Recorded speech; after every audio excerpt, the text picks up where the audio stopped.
The 8-sequence structure divides a screenplay into 8 individual parts, generally speaking, each being somewhere between 10 to 15 minutes. The storytelling structure is primarily associated with Blake Snyder, writer of the book Save the Cat.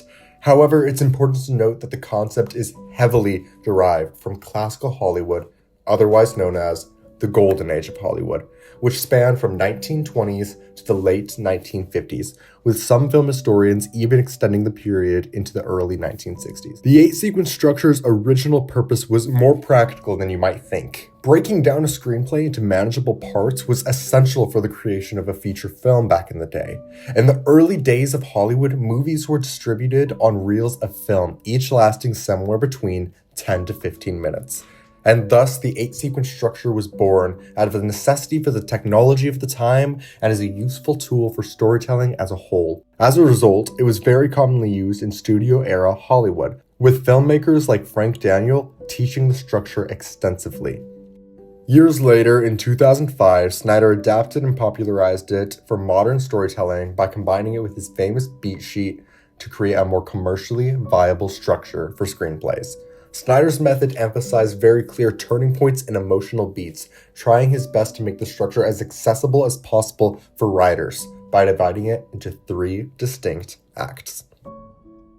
Act 1 of the 8-sequence structure consists of 2 sequences. The first being the introduction to the normal world. You may also have heard this called establishing the status quo, setting the stage, or the ordinary world, as seen in the popular hero's journey structure.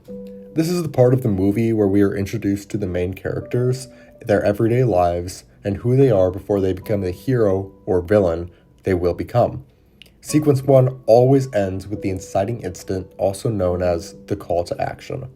A good example of a first sequence would be in Captain America: The First Avenger. Steve Rogers is introduced to us as a small and weak young man living in 1940s Brooklyn who repeatedly tries and fails to enlist in the military. We see he's determined beyond even his physical limitations, and then he meets Dr. Erskine, who gives him the opportunity to become a soldier, setting our story in motion and Steve Rogers on a path towards becoming Captain America. In Star Wars: A New Hope, Luke Skywalker is a farm boy who longs for adventure but is stuck running errands for his Uncle Owen. He dreams of leaving but is bound by his responsibility, and then he meets a droid named R2-D2 who gives him a crucial message. This is our most desperate hour. Help me, Obi-Wan Kenobi. You're my only hope. Luke is then thrust upon a journey to eventually become a Jedi Master and travel the stars with his friends Princess Leia, Han Solo, and Chewbacca. The second sequence of Act 1 is Dilemma. Now, the beginning of Sequence 2 can be more nuanced and open-ended, but generally speaking, the protagonist considers the call to action, maybe even denies it, but inevitably, at the end, he has to accept the call or is thrust upon the journey by another means at the end of the sequence. Continuing on with the Star Wars example, Luke finds his aunt and uncle murdered by the ruthless Empire. With his ordinary world shattered and nowhere else to go, he returns to Obi-Wan Kenobi and joins the rebellion, marking Luke's full commitment to the adventure ahead. Another example. In The Matrix, Morpheus reaches out both of his hands and offers Neo a choice. You take the blue pill, the story ends. You wake up in your bed and believe whatever you want to believe. You take the red pill, you stay in Wonderland, and I show you how deep the rabbit hole goes. After a moment of contemplation, Neo takes the red pill and is thrust upon a journey of epic proportions.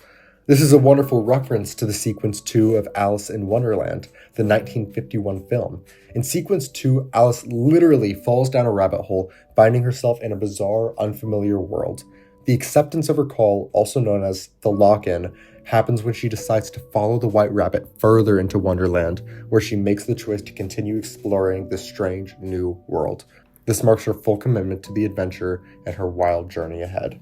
Sequence 3 marks the beginning of Act 2 of the 8-sequence structure. In Sequence 3 of the 8-sequence structure, the protagonist meets their first real obstacle. The obstacle can take many forms, whether that be a life or death situation, or simply dealing with an annoying comrade. In Sequence 2 of Shrek, we follow Shrek and Donkey as they face their early challenges on the road, the most prevalent being dealing with each other. Their relationship is tested on the road, with the two starting as unlikely mismatched partners. Shrek is grumpy. He wants to get to Farquaad and get his swamp back. Donkey is talkative and optimistic and really just wants a friend. After Katniss Everdeen volunteers as tribute the sequence to acceptance of the call and the point where she can no longer return, she is faced with the cultural and psychological clash of being immersed in the opulence and superficiality of the capital. The contrast itself between the poverty of District 12 and the pompous personalities in the capital alone are an obstacle, as she adapts to this new world where every little detail is a spectacle and survival is as dependent on her skill with the bow as her image to the people. Sequence 4 of Act 1 is one of the most ambiguous parts of a film in the structure. It can take on many different forms, allowing a writer to follow the 8-sequence structure to have more creative freedom. It's defined as the fun games part of any movie, or even a continuation of Sequence 3, simply where more obstacles are introduced. It's the part of rom-coms where a new couple falls in love, where the new superhero tests his powers, or the protagonist prepares for the coming storm. Oftentimes, this is parts of the trailer we see. We also tend to see hints of character growth and the lighter side of characters in this sequence. The biggest definer of Sequence 4 is how it ends, with the midpoint. Now, just to give some examples of how diverse a spectrum of storytelling Sequence 4 can be, I'm just going to give a brief list of lots of different Sequence 4s across different movies. In Avatar, Jake and Neytiri fly the Ikari, and his skills begin improving. Katniss physically prepares for the arena. Tony Stark refines the Iron Man suit and experiments with flight and weapons. In Titanic, Jack and Rose spend time together. They have the classic scene where Rose opens her arms, and Jack holds her, and they kiss. Then there's the car scene and the drawing scene, all still within Sequence 4. And finally,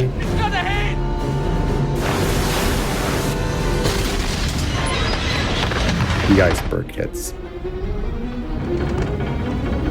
This is the midpoint of the story, a dramatic shift where the conflict becomes more urgent or intense that shifts the story's direction due to a major revelation, event, or turning point that alters the protagonist's goal or the story focus.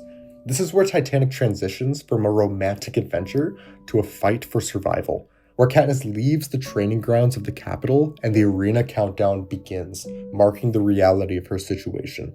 A huge example of this would be the Infinity Saga as a whole, Sequence 4 being every movie from Iron Man 3 to Ant-Man, with Captain America Civil War serving as the midpoint of the story.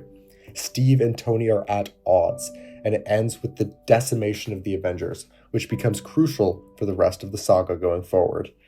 This leads us into Sequence 5. Similar to Sequence 4, Sequence 5 is nuanced and can serve many purposes.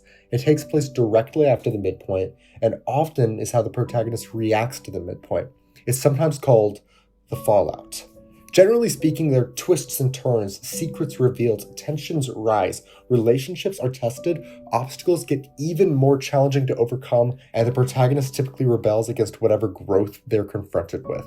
They want to stay the same. In Casablanca, the midpoint occurs when Ilsa reveals why she left Rick in Paris. She was married to Laszlo the whole time. This shocking revelation wounds Rick and hardens his heart. The story changes from one of romantic longing to Rick's new moral dilemma. Will he help Ilsa and Laszlo escape, or let his resentment win?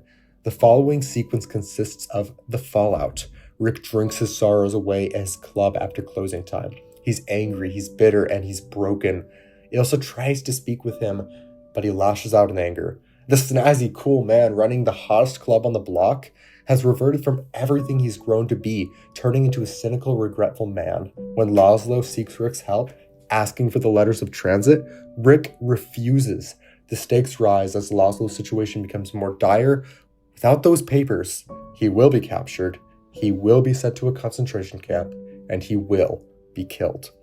When the T-Rex escapes in Jurassic Park, the story flips on its head from one of wonder and beauty of dinosaurs to the terror and horror of these monsters. It's no longer an adventure story, it's now a survival horror. Dr. Grant and the kids are lost in the jungle, trying to survive. The raptors become a new threat, terrifying and intelligent and calculating. Many of the side characters die and we realize nature means business. And Harry Potter and the Sorcerer's Stone, the trio, Harry, Ron, and Hermione have pieced together the clues that something dangerous is afoot. They make the decision to pursue the mystery of the stone. This is the midpoint of the story, setting the stage for higher stakes. The trio begins facing a series of magical challenges designed to protect the stone. Each challenge forces them to confront their personal limitations, as well as the dark magic at work. The playful discovery of magic and wonder seen earlier in their Hogwarts adventures is gone. A newfound atmosphere of urgency and imminent threat has taken its place. They must navigate past Fluffy, the three-headed dog, and multiple puzzles on their quest until they reach Sequence 6. This is the final sequence of Act 2 and acts almost as a pre-climax for the story. Things have gotten more difficult for the protagonist. The stakes are raised even further, and then the protagonist suffers a great loss. A low point. This is where all hope can feel like it's lost. The protagonist almost loses. Continuing with our Harry Potter example, Ron plays giant wizard's chess and sacrifices himself to win the game. He's injured, and Harry must carry on alone while Hermione stays to look after Ron. In the Infinity Saga, Thanos snaps his fingers, and half of all life has vanished from existence, leaving the remaining Avengers at a loss. In Finding Nemo, Marlin and Dory visit the dark depths of the ocean and the sharks. Marlin's fears hold him back, and just as they are getting close to finding Nemo, they are swallowed by a whale, further cementing Marlin's loss of hope. In The Godfather, Michael Corleone's brother Sonny is murdered brutally, bringing a crushing loss among the Corleone family and taking Michael's last hint of innocence as he becomes fully entrenched in the family's criminal world. In Mulan, she faces a devastating loss when her true identity is revealed, shattering her comrades. She is rejected and sent home in disgrace, the war still raging. While Sequence 6 ends Act 2, Sequence 7 begins the third and final act of the 8-sequence structure with the climax. Not a whole lot of explanation needed here. Succeed or fail, this is the big moment. Harry confronts Professor Quill and Voldemort and defeat them. In Avengers Endgame, the remaining heroes unite for one last major climatic event, retrieving the stones from the past, snapping their own fingers, and bringing everyone back, finally defeating Thanos once and for all. Marlin finds Nemo. Michael Corleone orchestrates the elimination of his enemies in a carefully planned series of killings while his nephew is baptized. Mulan takes the lead in the final battle against the Huns, proving her worth when she uses her intelligence and bravery to save all of China. In Star Wars, Luke destroys the Death Star, delivering a major victory for the rebellion. In The Matrix, Neo dodges bullets, fights Agent Smith, and breaks free of the constraints of the Matrix. Dr. Settler, Dr. Grant, and the children are cornered by velociraptors in the visitor center. The T-Rex arrives unexpectedly and saves the day. They survive. Which leads us into Sequence 8, Resolution. The protagonist has succeeded in their quest, and now the story can conclude. Any side plots are wrapped up, and the story can end. Characters that have any more growth to be had finally get their happy ending. The Avengers return to their normal lives after the battle. Steve Rogers returns the stones and doesn't come back to live in the present. He decides to live a life with Peggy, finally bringing closure to the love story that began nearly a decade earlier in Captain America: The First Avenger. His actions serve as a personal and thematic resolution, completing the 8-sequence structure, and finally, fading to black.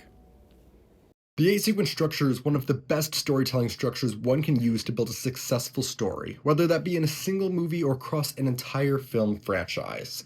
Keep in mind the structure is only built on principles, and while those principles have long been proven to work in stories, there's always room to experiment with, use, and invent your own storytelling structures to aid your story properly.